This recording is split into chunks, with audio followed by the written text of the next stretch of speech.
Chapter 4. At the Hohlakovs. Alyosha soon reached Madame Hohlakov's house, a handsome stone house of 2 stories, one of the finest in our town. Though Madame Hochlakov spent most of her time in another province, where she had an estate, or in Moscow, where she had a house of her own, yet she had a house in our town, too, inherited from her forefathers. The estate in our district was the largest of her 3 estates, yet she had been very little in our province before this time. She ran out to Alyosha in the hall. "Did you get my letter about the new miracle?" She spoke rapidly and nervously. "Yes." "Did you show it to everyone? He restored the son to his mother."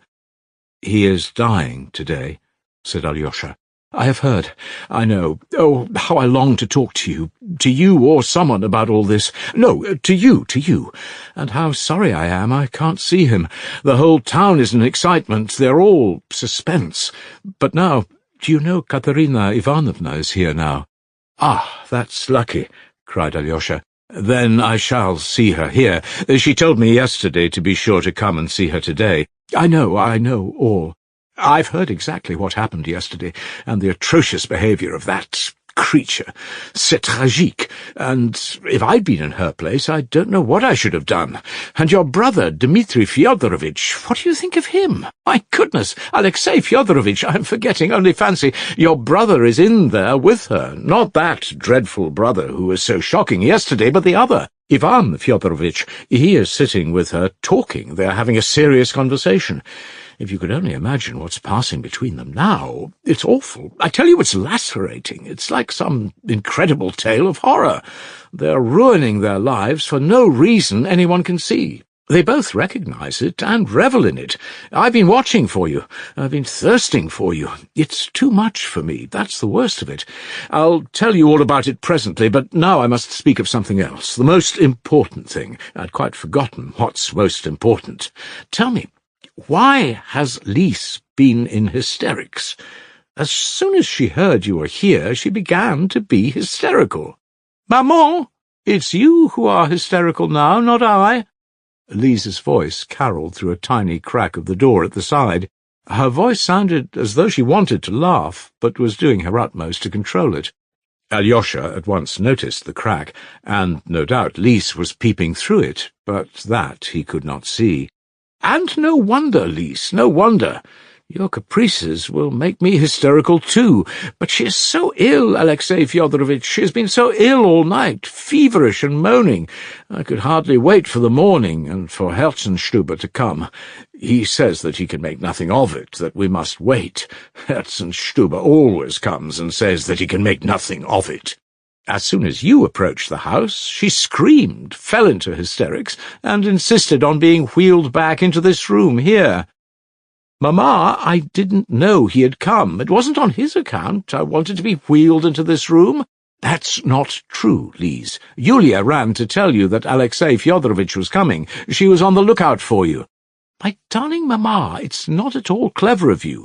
But if you want to make up for it and say something very clever, dear Mamma, you'd better tell our honoured visitor, Alexei Fyodorovitch, that he has shown his want of wit by venturing to us after what happened yesterday, and although everyone is laughing at him. Lise, you go too far. I declare I shall have to be severe. Who laughs at him? I'm so glad he has come. I need him. I can't do without him. Oh, Alexei Fyodorovitch, I'm exceedingly unhappy. But what's the matter with you, Mamma, darling? Ah, your caprices, Lise, your fidgetiness, your illness, that awful night of fever, that awful, everlasting Herzenstube. Everlasting, that's the worst of it. Everything, in fact, everything. Even that miracle, too. Oh, how it has upset me, how it has shattered me, that miracle, dear Alexei Fyodorovitch. That tragedy in the drawing-room, it's more than I can bear. I warn you, I can't bear it. A comedy, perhaps, not a tragedy. Tell me, will Father Zosima live till tomorrow? Will he? Oh, my God, what is happening to me? Every minute I close my eyes and see that it's all nonsense, all nonsense. I should be very grateful, Alyosha interrupted suddenly, if you could give me a clean rag to bind up my finger with. I have hurt it, and it's very painful. Alyosha unbound his bitten finger. The handkerchief was soaked with blood. Madame Hohlakov screamed and shut her eyes. "Good heavens, what a wound! How awful!" But as soon as Lise saw Alyosha's finger through the crack, she flung the door wide open. Come here," she cried imperiously. "No nonsense now. Good heavens, why did you stand there saying nothing about it all this time? You might have bled to death, Mamma. How did you do it? Water. You must wash it first of all. Simply hold it in cold water to stop the pain, and keep it there. Make haste, Mamma, some water and a slop basin. But do, make haste," she finished nervously. She was quite frightened at the sight of Alyosha's wound. "Shouldn't we send for Herzenstube?" cried Madame Hohlakov. "Mamma, you'll be the death of me. Your Herzenstube will come and say that he can make nothing of it. Water, Mamma, for goodness sake, go yourself, and hurry Yulia. She is such a slow coach, and never can come quickly. Make haste, Mamma, or I shall die." "Why, it's nothing much," cried Alyosha, frightened at this alarm. Yulia ran in with water, and Alyosha put his finger in it. "Some lint, Mamma, for mercy's sake. Bring some lint, and that muddy caustic lotion for wounds. What's it called? We've got some. You know where the bottle is, Mamma. It's in your bedroom in the right-hand cupboard. There's a big bottle of it there with the lint." "I'll bring everything in a minute, Lise. Only don't scream and don't fuss. You see how bravely Alexei Fyodorovitch bears it. Where did you get such a dreadful wound, Alexei Fyodorovitch?" Madame Hohlakov hastened away. This was all Lise was waiting for. "First of all, answer the question. Where did you get hurt like this?" she asked Alyosha quickly, "and then I'll talk to you about something quite different." "Well?" Instinctively feeling that the time of her mother's absence was precious for her, Alyosha hastened to tell her of his enigmatic meeting with the schoolboys in the fewest words possible. Lise clasped her hands at his story. "How can you, and in that dress, too, associate with schoolboys?" she cried angrily, as though she had a right to control him. "You're nothing but a boy yourself, if you can do that. A perfect boy. But you must find out for me about that horrid boy and tell me all about it, for there's some mystery in it. Now, for the second thing. But first a question. Does the pain prevent you talking about utterly unimportant things, but talking sensibly?" "Of course not, and I don't feel much pain now." "That's because your finger is in the water. It must be changed directly, for it will get warm in a minute. Yulia, bring some ice from the cellar and another basin of water." "Now she's gone, I can speak. Will you give me the letter I sent you yesterday, dear Alexei Fyodorovitch? Be quick, for Mamma will be back in a minute, and I don't want—" "I haven't got the letter." "That's not true, you have. I knew you would say that. You've got it in that pocket. I've been regretting that joke all night. Give me back the letter at once. Give it me." "I've left it at home." "But you can't consider me as a child, a little girl, after that silly joke. I beg your pardon for that silliness, but you must bring me the letter. If you really haven't got it, bring today. You must. "Today I can't possibly, for I'm going back to the monastery, and I shan't come and see you for the next 2 days. 3 or 4, perhaps. For Father Zosima—" "4 days? What nonsense! Listen, did you laugh at me very much?" "I didn't laugh at all." "Why not?" "Because I believed all you said." "You're insulting me." "Not at all. As soon as I read it, I thought that all that would come to pass. For as soon as Father Zosima dies, I am to leave the monastery. Then I shall go back and finish my studies, and when you reach the legal age, we will be married. I shall love you. Though I haven't had time to think about it, I believe I couldn't find a better wife than you, and Father Zosima tells me I must marry."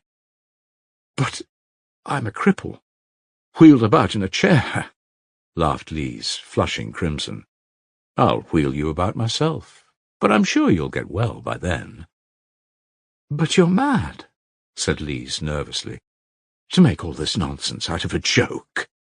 Here's Mamma. Very apropos, perhaps. Mamma, how slow you always are. How can you be so long? And here's Yulia with the ice." "Oh, Lise, don't scream. Above all things, don't scream. That scream drives me— How can I help it when you put the lint in another place? I've been hunting and hunting. I do believe you did it on purpose. But I couldn't tell that he would come with a bad finger, or else perhaps I might have done it on purpose. My darling Mamma, you begin to say really witty things. Never mind my being witty, but I must say you show nice feeling for Alexei Fyodorovitch's sufferings. Oh, my dear Alexei Fyodorovitch, what's killing me is no one thing in particular, not Herzenstube, but everything together. That's what is too much for me. That's enough, Mamma. Enough about Herzenstube. Lise laughed gaily. Make haste with the lint and the lotion, Mamma. That's simply Goulard's water, Alexei Fyodorovitch. I remember the name now, but it's a splendid lotion. Would you believe it, Mamma? On the way here he had a fight with the boys in the street, and it was a boy bit his finger. Isn't he a child himself? Is he fit to be married after that? For only fancy, he wants to be married, Mamma. Just think of him married. Wouldn't it be funny? Wouldn't it be awful? And Lise kept laughing her thin, hysterical giggle, looking slyly at Alyosha. But why married, Lise? What makes you talk of such a thing? It's quite out of place, and perhaps the boy was rabid. Why, Mamma, as though there were rabid boys. Why not, Lise? As though I had said something stupid. Your boy might have been bitten by a mad dog, and he would become mad and bite anyone near him. How well she has bandaged it, Alexei Fyodorovitch. I couldn't have done it. Do you still feel the pain? It's nothing much now. You don't feel afraid of water? Asked Lise. Come, that's enough, Lise. Perhaps I really was rather too quick talking of the boy being rabid, and you pounced upon it at once. Katerina Ivanovna has only just heard that you're here, Alexei Fyodorovitch. She simply rushed at me. She's dying to see you, dying. Ach, Mamma, go to them yourself. He can't go just now. He's in too much pain. Not at all. I can go quite well, said Alyosha. What? You're going away? Is that what you say? Well, when I've seen them, I'll come back here, and we can talk as much as you like. But I should like to see Katerina Ivanovna at once, for I'm very anxious to be back at the monastery as soon as I can. Mamma, take him away quickly. Alexei Fyodorovitch, don't trouble to come and see me afterwards, but go straight back to your monastery, and a good riddance. I want to sleep. I didn't sleep all night. Ach, Lise, you're only making fun, but how I wish you would sleep, cried Madame Hochlakov. I don't know what I've done. I'll stay another 3 minutes. 5, if you like, muttered Alyosha. Even 5? Do take him away quickly, Mamma. He's a monster. Lise, you are crazy. Let us go, Alexei Fyodorovitch. She is too capricious today. I'm afraid to cross her. Oh, the trouble one has with nervous girls. Perhaps she really will be able to sleep after seeing you. How quickly you have made her sleepy, and how fortunate it is. Ah, Mamma, how sweetly you talk.